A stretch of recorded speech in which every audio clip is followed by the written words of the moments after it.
Hello students, welcome to science class standard 6 academic year 2020-2021. Today we will continue with the chapter number 4 disaster management part 2. Students, now let's learn about the remedial and preventive measures.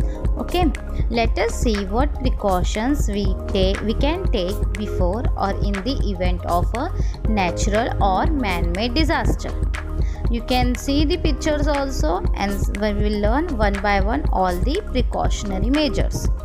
First one, keep watching TV and radio news and bulletins. यहाँ पे क्यों बोला है आपको TV देखना चाहिए, radio सुनना चाहिए, बुलेटिन्स देखना चाहिए?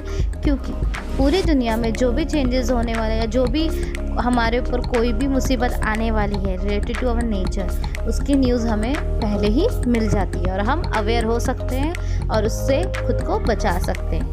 Use battery operated radios and mobiles.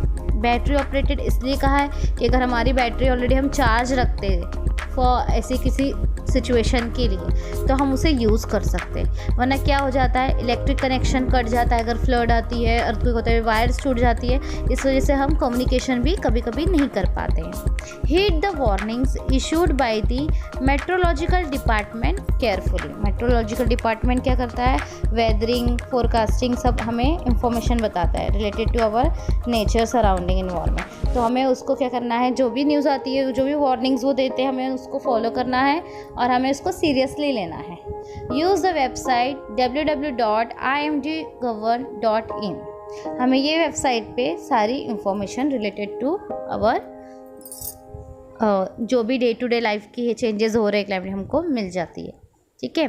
The next is landslides occur in hilly areas due to a cloud burst or heavy rains. On such occasions do not take shelter at the foot of a hill. अभी ये जो landslide disaster है, मतलब क्या होता है, पहाड़ गिर जाना अपने आप ही, तो वो कहाँ होता है, हिली एरियाज़ में होता है. और ये किस वजह से होता है, क्योंकि वहाँ पे हिली एरियाज़ का टेम्परेचर बहुत लो होता है और कभी कभी क्या हो जाता है, वहाँ पे क्लाउड्स फट जाते हैं, तो वो आवाज़ से क्या होता है, लैंडस्लाइड हो जाती है. और या फिर बहुत ज़्यादा जब बारिश होती है तो हमें ऐसी जगहों पे बहुत ज़्यादा हिल के फुट पर नहीं घर लेना है, नीचे साइड ही लेना है ताकि हम सुरक्षित रहें. During floods, do not linger in houses or areas on river banks. That means जब बहुत ज़्यादा हैवी रेनफॉल हो रहा है, पानी आ चुका है घरों तक, फ्लड आ गई, बाढ़ आ गई, तो उस टाइम पे हमें ऐसी जहाँ प्लेसेस पे नहीं जाना है जहाँ पे रिवर्स हो, लेक्स हो, जहाँ पानी ऑलरेडी हो, क्योंकि वहाँ पे ज़्यादा खतरा रहता है बाढ़ आने का, फ्लड आने का. Seek shelter in other safe places. अगर ऐसा होता है ना कभी कभी कि अगर हम किसी जगह रह रहे हैं और वहाँ पे देख लिया हमने कि अरे घर तक पानी आ रहा है, तो हमें फ़ौरन वहाँ से हट जाना चाहिए, क्योंकि कभी कभी ज़्यादा खतरा भी बढ़ सकता है. When we move to a place, move to safer place at a greater height. क्योंकि जो पानी होता है वो कभी कभी अगर बाढ़ आ भी रही तो फर्स्ट फ्लोर तक आता है, तो हम अगर हायर हाइट पे रहेंगे तो हम बच सकते हैं. Do not step into a water currents or drive a vehicle into them. हमें हमेशा क्या करना है, जब पानी होता है, देखो वायर टूट जाती है तो उसमें करंट पा सकता है, तो हमको ऐसी जगह पे अवॉइड करना है, चलना है ना, व्हीकल्स लेके जाना है, वरना इससे क्या होगा, हम पर बहुत बड़ी मुसीबत आ सकती है, जिससे करंट लग सकता है. During an earthquake, road split open, the ground cracks, railway tracks get uprooted. Hence when moving from one place to another ensure that the road is safe further on. जब अर्थक्वेक आता है, भूकंप, तब क्या होता है, रोड फटने जाती है ना, तो हमें पता नहीं होता कि कहाँ पे से रोड टूट जाएगी अगर हम चलते. तो ऐसे सिचुएशन में हमें पहले रोड्स को ध्यान से समझ लेना है, चेक कर लेना, तब जाना है. Take shelter in relief camps as they provide medicine, food packets, drinking water, first aid etcetera. जब भी कोई ऐसा डिज़ास्टर होता है तो हमें कहाँ पे रिलीफ कैंप्स में रहना है. वो लोग क्या करते हैं, उनकी टीम मदद करती है, हमें खाना, मेडिसिन, अगर हम इंजर्ड है तो देती है, पीने के लिए पानी, first aid etcetera. To get protection from fire, use fire extinguishers in public places like schools, hospitals, railway station, etc. You can see in this picture also the picture of fire extinguisher. What it do, बता सकते हो आप? आपको ही पता, हमारे school में भी ये होता है कि अगर अचानक से आग लग गई और जब तक वो जो फायर ब्रिगेड आएगी प्रिकॉशनरी मेजर्स के लिए हमें क्या करना है, फायर एक्सटिंग्विशर हम यूज़ कर सकते हैं। ये गैस की वजह से क्या होता है, आग बुझने में और कम करने में मदद होती है। Now you must be thinking what is a first add. Let's learn about the first aid. In day-to-day life, sometimes we have to face disasters or accidents of varying proportions. On such occasions, it is necessary to give some immediate aid even before medical treatment becomes available. अब इसका मतलब क्या, देखो अगर हमें कुछ suddenly कुछ भी एक्सीडेंट हो गया है, चोट आके घर में खून ही निकलने लगता है, तो अगर हमें उसका फर्स्ट एड मतलब इमीडिएट एक्शन हमें पता होना चाहिए। अगर खून निकल रहा है हमें डॉक्टर के पास तो जाना ही दिखाने, बट अगर हम उसको वैसे ही रखेंगे तो खून और बहेगा, ब्लड होगा, तो हमें क्या करना है, उसको पट्टी बांध देनी है। जैसे अगर किसी को कट गया है तो हमें अगर उसको दिखाना है डॉक्टर को तो हम उस पर बैंडेज लगा सकते हैं तब के लिए। किसी का बैक पेन हो गया है या फिर कोई एक्सीडेंट होकर गिर गया है तो हम फर्स्ट एड उसे प्रोवाइड कर सकते हैं। That is the immediate aid, मतलब जो भी हम मेडिसिन्स है टेम्प्रेरी यूज़ के लिए कर सकते हैं, जिससे थोड़ी देर के लिए हमको आराम मिले, रिलीफ मिले उस बर्न से। जैसे जल गया है तो उसको तुरंत कपड़े में लपेट लेना है, तो ये सब चीज़ें क्या होती है, फर्स्ट एड हमें सिखाता है, ठीक है। और उसमें ये चीज़ें हम अवेलेबल करते हैं। आप जब 4th स्टैंडर्ड 5th में थे तो हमने फ़र्स्ट एड किट भी बनाई थी, तो यू नो कि फ़र्स्ट एड किट में हम क्या क्या ज़रूरत की चीज़ें रखते हैं जिससे हम इमीडिएट एक्शन ले सकते हैं डॉक्टर के आने तक, या फिर हमें जब तक डॉक्टर की सर्विसेज प्रोवाइड नहीं होती तब तक। Now let's learn about this, how to use this first aid kit. First is external bleeding. If a person is bleeding, first make him sit or lie down comfortably. Keep the bleeding part of the body above the level of your heart and clean it with water. You can see in this picture. अगर ऐसी कुछ situation होती है तो उसमें आपको क्या actions लेना है हम यहाँ पे सीखेंगे। Next is burns and scars. Minor burns. The injured part should be washed with water or held under water. Give the victim water to drink. Victim यहाँ पे किसी क्या है, जो पर्सन जो इंजर्ड हुआ है, जो घायल हुआ है, तो हमें क्या करना है, उसको ये पहले तो उसको जो भी पार्ट जल गया है या इंजर्ड हुआ, ज़ख्म हो गया, उसको क्लीन पानी से धो देना है और फिर उसे पानी पिलाना है ताकि वो ज़्यादा हाइपर ना हो। Give the victim water to drink, then clean the wounds using a cotton swab soaked in an antiseptic solution. ना एंटीसेप्टिक सोल्यूशन क्यों यूज़ करते हैं, ताकि उसे कोई और दूसरा स्किन का इन्फेक्शन ना हो जाए, तो जो भी ज़ख्म है उस पर हमें एंटीसेप्टिक लगा देना है solution. Do not apply oily ointments, oily ointments नहीं अप्लाई करना है क्योंकि उससे फिर और जलन होती है और बर्न होता है और सिचुएशन वर्स्ट हो जाती है।